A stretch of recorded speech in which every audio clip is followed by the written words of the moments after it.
My name is Daniele. I was a student of University of Padua, and I'm now an Android developer. I've been an Android developer for a while, and today I'm going to I'll give you a brief introduction about Google Cast.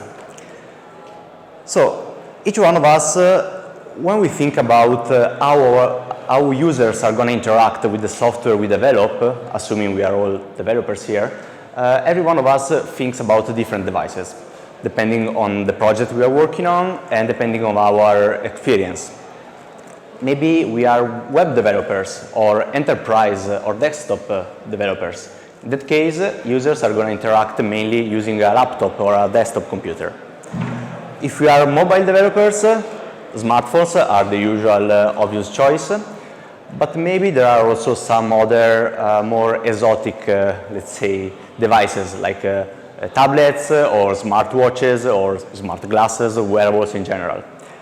But there is a device which is present for every single user but is always ignored, which is the TV. TV is at the centerpiece of a user's home, and typically users, people in general spend several hours a day watching TV. But this, again, is something that we as developers often ignore, and we don't create apps for that. What I'm going to talk to you today about is Google Cast, which allows us to create and to show some of our service content on the TV, on the user TV, without even the need to create a dedicated app. We can already use the app we are already building, app or website, and just to enhance them, allowing some of the content to be displayed in the main display of the user, which is the TV. Let's have a look at the typical interaction that Google Cast allows to a user. One note here. I'm saying Google Cast or just Cast compared to maybe Chromecast. Who of you already heard about Chromecast in general? Okay, this is a small difference, but Chromecast is the actual physical device. Is that HDMI dongle that you attach to a TV to make them a bit smarter. While Google Cast is what we are talking about today, is the whole protocol, the whole communication suite that allows us to make into communication our apps, the existing ones, to the TV. So, usually a user is going to interact with Google Cast using a device, which they already know. In this case, it's a tablet, but could be a smartphone, or as we said, a browser in a computer. Then there is the receiver, which is the most common one is the Chromecast, which is attached to a TV, but could also be a smart TV, which already has the receiver inside, or a smart speaker, for example, if you are only dealing with music. And the other very important device is the sofa, of course. You really want a comfortable sofa to interact and to fully enjoy content on the TV. But given that we are developers and not a sofa manufacturer, we don't care about that one at the moment. As we said, the sender can be a mobile device with different operating systems. Android, of course, is the first one when you think about Google technologies, but actually Cast can be enabled also for iOS devices, and as we said before, also for websites. Only if, of course, they are running, unfortunately, on Chrome, so no third-party options at the moment. The receiver is what is going to be displayed on the TV or run under the hood in a smart speaker, so that cannot be seen. But this one is typically just a web page. It's running HTML5 with JavaScript and custom CSS. So basically what is going to be displayed on the TV is just a regular website plus the usage of a Google library that we will see now. We need to consider also that maybe some of these, the TV is just the main example, but we have also other devices, for example, smart displays, and we will see later how these are going to be different. Let's have a look now at the main, the new thing that we are dealing with here. As I said before, Cast allows us to improve our existing applications, but something we need to create from scratch is the actual receiver, which is what is going to accept commands from our application and show something in the user's TV. As I said before, the receiver application is just a web page, so using JavaScript and HTML5. There are, however, different ways of creating it from the developer point of view. The main one is to use just the default one. This is very simple, and it doesn't require any work at all. It's fully hosted by Google. We don't need to do anything. It's already there, waiting for our application to send them some commands. The negative point of this is, of course, no effort to instantiate it, but no options to customize it at all. It's like it is. You cannot change not even a color. It just works. It's good for a proof of concept or for some hacking. But typically, you won't use it for production environment. Something that is already usable for a final product is the styled receiver. In this case, the actual HTML page is still hosted by Google, but it gives us some opportunity for customize it. We just need to pass the URL of a CSS, and in the official documentation, you have all the classes that can be changed. And in this way, you can easily change colors, logos, how images are going to be displayed, some parameters of the player as well, because through CSS in JavaScript they can be read. And again, we don't have to worry about some hosting, we just need to worry about the customization. This could be already good for our product, our brand, in order to create a customized user experience.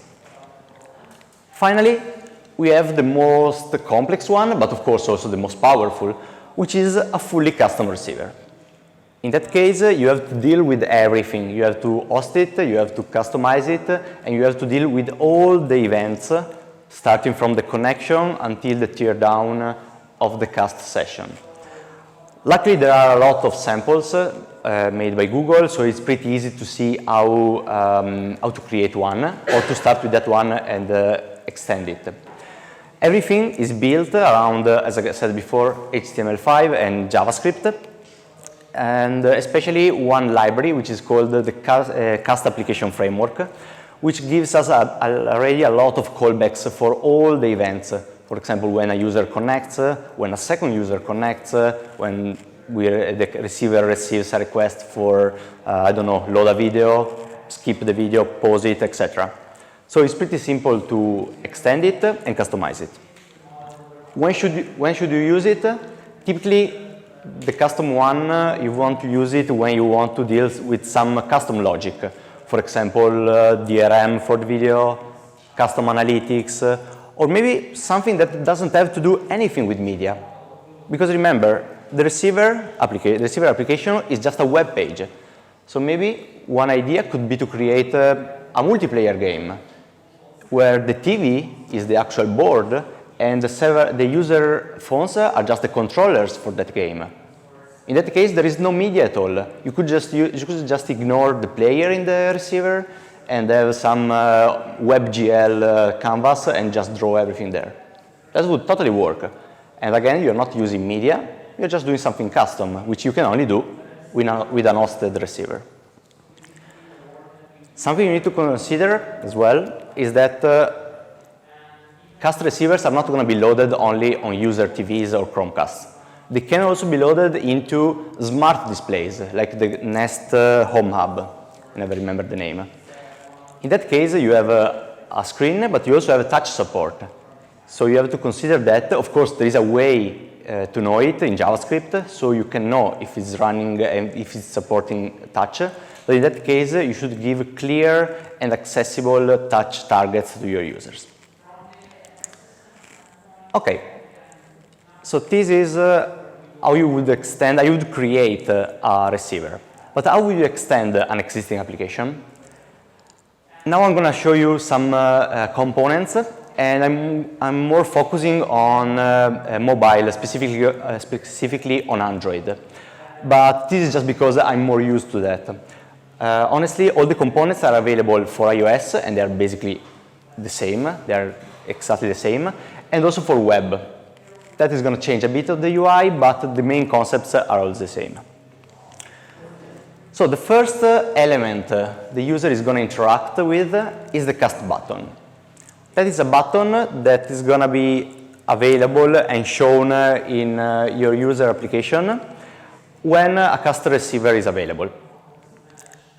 It has two main scopes. The first one, as I said, is to show the user what's the status of cast.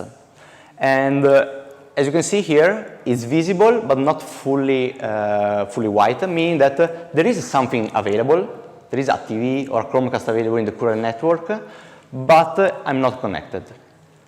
Actually, this one is not the first state, because maybe your users, or yourself as well, are already using some apps that support Chromecast, but if you don't have any Chromecast receiver in the network, simply the button is not there.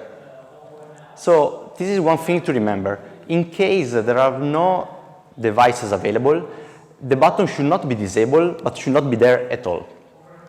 And for this reason, when it's available, the button should always be visible, not in some hidden menu or hidden panel. It should be present in the main UI of your application or website, because again, low discoverability.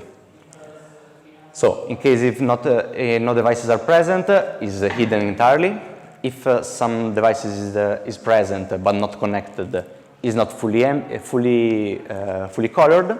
And then there are some intermediate state, like when the user selects a receiver and starts to connect, when there is an animation.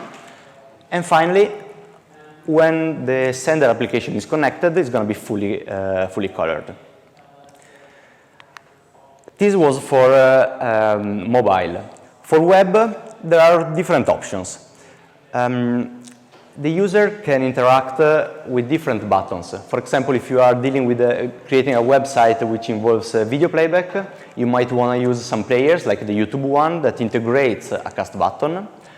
Or you can create a custom UI for that. For example, in the Spotify website, they are creating a different separate panel for casting to different devices. And then here you can see they are not supporting only Chromecast, but also other technologies, which makes totally sense. Finally, the user always has the option with Chrome to interact with Chromecast using the Chrome menu.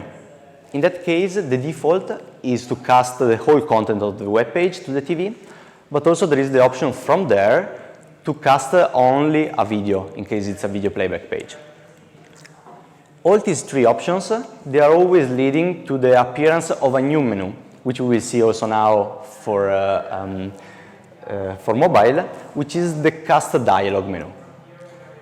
In this dialog, this is the version for Chrome, while this is the version for mobile.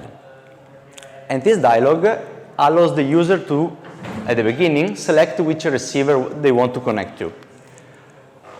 Again, this dialog is going to change depending on the status of the cast connection. This is for selecting which receiver to connect to. This is in case a receiver is connected but still not playing anything. While in case something is playing, here we want to show some information, and we already want to allow the user to change something about the playback. So you can see here, for example, there is the poster of the media being played, some information like the author, the title, the TV or the receiver name, but also the user here already can do something. They can pause, they can change the volume, they can already interact with the playback. This is a first level of interaction, but it's very limited. What an application should do when playback is starting is to actually show a dedicated control. And of course, if you are, for example, a media playback application like YouTube, you don't want the phone to play the same video that you are watching in the TV. When cast starts, you want to stop the video on the phone, just show the controls, maybe some information about the receiver, and then let the Chromecast receiver do their job. The expanded controls, they allow to do more things and more interaction with the receiver. So for example, here you can see they are, a user can pause, can scrub to a different location, and can see more metadata regarding the currently playing media. This is just one example implementation, the one that does YouTube. Here you can see only the first part of the UI is dedicated to the controls, while they want the user to be able to browse for other stuff. You want to keep the user engaged more and more, to keep them watching videos because that's their business. Another implementation, which is the one that I did for Channel 4, the British broadcaster, is to have a dedicated full screen activity for the expanded controls. In this case, you can see we are just not only displaying media metadata, like the poster, the title and subtitle. We can also allow the user to scrub to different positions, but also we are showing where the adverts are going to be. Okay, this is good when the user is using the phone just as a remote, basically. But as we said, we want the user to be hooked into our service. We want them to consume more stuff. So why not let them browse our app for the next thing to watch later? In that case, while the users are gonna browse our app, we still want to let them know that something is playing and they can still interact with it. This is done through another component which is called the mini controller. As the name suggests, it's a very, very small version of the extended one, which gives the user most of the screen space for the main concept of a main UI of our app, but still showing them some status about what is playing. This again is just one example from YouTube, but for other applications, this one is the one we did. You can have a different UI, or in this case, we just used the one from the Google Cast SDK, which is a library, and it already allows us to show some information. Something I forgot to mention is that all the components that you saw, the button, the dialogue, and the mini controller, and also the expanded controllers, they can be totally customized, which is recreated from scratch using your language you use for develop, or you can just use the implementation from the SDK. In that case, you already have some working components which can still be styled. Like the colors that I showed you, they can be totally changed without having to re-implement everything. You can just pass some values, some resources in case of Android, or some colors in case of iOS, and you already have something totally working. You don't have to worry about the life cycle. You can just style it to match the rest of your application. Okay, this is fine while the user is still inside your app.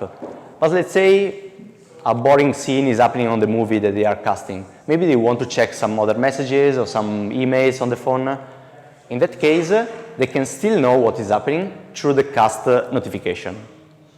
This is a system level notification that is going to show again what is happening and allowing the user to do some basic interaction like play, pausing, skipping, etc. The actions here are totally customizable and you can select what are the ones allowed to the user. Of course, we hope that the content that the user is watching on the TV is entertaining enough so that they don't want to stay looking at their phone. So let them put the phone away. But maybe sometimes they want to check if they have new emails or new messages. Again, even from the lock screen of the phone, they can have a look of what is happening. So lock screen, they can be more customized in Android compared to iOS, but also in iOS, some information are shown. The biggest difference here is that on Android, here you cannot see it very well, but basically, the background is styled depending on the poster of what is casting. Last component is volume control. As we saw before, the user can use the phone or their tablet as a remote, and then they can also change the volume of the TV without using yet another remote. Something good to do here is to use the phone physical buttons that by default they are going to be intercepted and change the cast volume. This is something that can be done for free. You just need to enable it with a flag. One last component that is only available for Android are playing intent. These are something which is something great to have the user explore even more, interact even more with your services. The main concept here is that if I'm home and I'm watching a video on my TV using Chromecast and my girlfriend comes home, she will see a notification saying, hey, another device is playing this element or this something on the TV. And she's going to click on that notification. There are two options. Default one is to show the Google Home app, which is giving some information already of what I'm playing. She can already turn down the volume, pause it, or stop it. But something good to do with playing intent is to drag her inside the application already. So this is a good way to introduce new users to an already casting application without them to have to browse them on the launcher, on searching on the phone. Okay, now that we saw the two main actors on a cast environment, which is a receiver and sender, let's see how they are interacting with them. Everything starts with a phone or mobile device which is scanning for a nearby device. Usually this one is done in the background, in case of Android using at the system level with Play services. So something I didn't mention before, Google Cast is only working on devices with Play services. So not for OnePlus devices or Amazon Fire devices, but let's say it covers a lot of devices around here.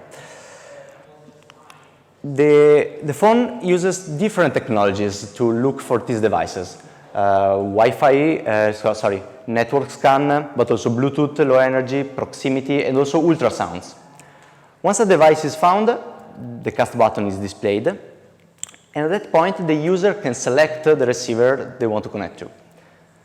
What is going to happen here is that our application, or better, the Cast SDK, is going to communicate through the network to the receiver and is sending just an application ID. This is a short string, less than 10 characters, that is saying, okay, Chromecast, just go and fetch this application. The Chromecast or the receiver is going to ask the Google backend to say, okay, give me the URL, because we said before the receiver application is just a web page, associated to this cast application. And then the application is loaded and displayed on the phone, on the TV. Now, this connection can happen in two cases. The connect and play case and the play and connect. As the name suggests, connect and play means that the user was not playing anything, was just browsing our app. A receiver device was detected, and they connected to it.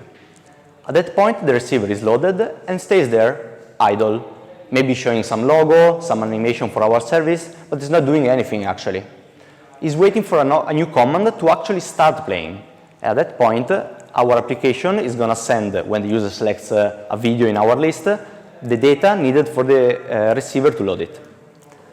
The other scenario is that the user was already playing something on their handheld device, and at that point they start a connection with the receiver. What happens here is that the receiver is going to load, but immediately is also starting to play the content which the user was already watching on the TV, on the phone. The key here is that the experience needs to be seamless, meaning that this is not automatic, but it's very simple to do. We need to pass to the receiver the exact position, the exact seconds of the playhead where the user was playing. Meaning that if I was looking at a scene here on the phone, the same scene is going to continue on the TV with no interruption at all. And of course, we need to manage locally on the phone that the fact that we don't want the playback to continue there as well. On the phone or tablet or browser, as we said, there we just need to show the controls. The playback is only going on the TV. Once the playback starts, we can use the Cast SDK or the Cast application framework in order to send and receive media communication media control messages. In this case, the main commands are, of course, play, pause, scrub, change the volume, etc. Something we need to remember here is that our device, our application on the sender side is going to receive updates from the receiver. And that is very important because the receiver needs to be the source of truth for what is going to play. This is because, as I mentioned before in the me and my girlfriend example, you can have a separate user coming later while there was playback and sending new commands. So for example, say I'm playing a video, okay? And I'm having my controllers displayed on my phone. If she comes and she scrubs at the end of the video, then the controls needs to be updated on my device as well. You have to remember this because cast has this very small complexity, but we just need to remember it. You can have as many sender as you want, but the receiver is going to be always the source of truth for both the playhead status, the media metadata, and also any other custom status that you want to deal with. Another example is when you stop. So cast can stop for different reasons. For example, from the notification, or from the cast dialog, or also from third-party applications, for example, the Google Home one. In that case, it's very important to deal with that gracefully. So for example, if we are casting and we are showing the controllers in one device, and we are stopping from another device, then we should close the controls also in the first one. We don't want the user to be left there like, oh, I can still see the controls, but if I play, nothing is happening on the TV, what's happening? The whole experience needs to be consistent across all the devices. Another thing very important is that the user should be able to resume on their device at the same time where they left on the TV. So again, remember to synchronize the playhead status between, and also the rest of the status between receiver and sender. These are the most common use cases when we are dealing with media. The cast protocol also allows you to send custom messages, in this case in the form of JSON messages with a custom namespace. And this can be very useful in case you are creating a custom application which doesn't deal with media in general, like I said before, or if you want to send more data. So for example, in the Channel 4 Android application, we are using custom messages to send more metadata, more analytics from the sender to the receiver and vice versa, and also more information, for example, all the advert breaks, which advert breaks have been watched, etc. And this is very powerful because, again, you have some callbacks through the SDK from both in the sender and the receiver, and you can just deal with that by parsing and mapping the data that you are receiving through JSON to what you need. Okay, there is just one last component to make everything work, which is how you register a receiver application. As we said before, the receiver, when receives a connection request, is going to ask Google, okay, I just received this, where is the, okay. I just received an application ID request. What's the URL? That URL is defined in what is called the cast console. This is a console where you can create several applications, and for each application you can specify which kind of receiver you are dealing with. If it's a styled one, in that case you need to pass the CSS for the customization. If it's a custom one, you need to pass the URL of the actual web page to be loaded. As I mentioned before, the default one doesn't need to do anything because it cannot be customized and it's hosted by Google, so there's not even an option for that. Once you create the application, you can customize it passing more parameters. So for example, you can specify some Android intent for the intent to join. You can pass some other data. And something is very interesting and you need to remember is the status of the app, meaning if the app is published or unpublished. By default, while you are developing it, the app is going to be unpublished. And if you try to look at it from your phone or your desktop, you can see that the app is not visible on the list of available receivers. Actually, the cast button is not even showing. So before starting to wonder if your Wi-Fi is okay, if there were some network issues or something else, it's important to notice that here the cast button is only going to be visible if your app is using the correct application ID and the app is published. Or in alternative, you can add your Chromecast or cast receiver device ID to this console. In that case, your device ID is going to be whitelisted, and even if your app is not published, so not visible to everybody on the internet, you can still debug it and you can still test it and use it, but only on your device. Speaking about testing, unfortunately, there is not an automated test framework for custom, The most automated thing is a spreadsheet. I'm not joking, which you can find in the official cast documentation. There is the URL here. I'm going to share the slides later. And despite not being automated, it's a very completed and very extensive suite of tests and scenarios that you should cover when developing a cast application. It covers all the possible scenarios, including multiple senders, different operating systems between the same session, etc., etc. So you should really cover all these scenarios, or at least most of them, in case you want to publish a fully finished cast application. One last point is about debugging. If you are creating a custom receiver and something weird is happening under the hood, you might want to understand what's happening there. And for this, the Chrome web tools are your best friends. You can just use Chrome Inspect, and if your Chromecast device is whitelisted, as we said before in the cast console, it's going to appear here under Chromecast when your application is running. At that point, you can debug it like you were debugging a local application in your web browser. So you have the console, the layout inspector, and all the things you are used to when debugging web pages locally. This is very powerful, but again, remember to whitelist your device, otherwise it's not going to appear here. Okay, so in conclusion, remember that, okay, here we are. Oh, no, too quick. Okay. Remember that the cast application framework is your best friend. It's an SDK that covers most of the common use cases and is very simple to customize. Of course, you can recreate everything from scratch, but the SDK is going to give you most of the things you need and cover especially a lot of edge cases and common lifecycle scenarios. There are multiple options for the receiver. Think about if you need to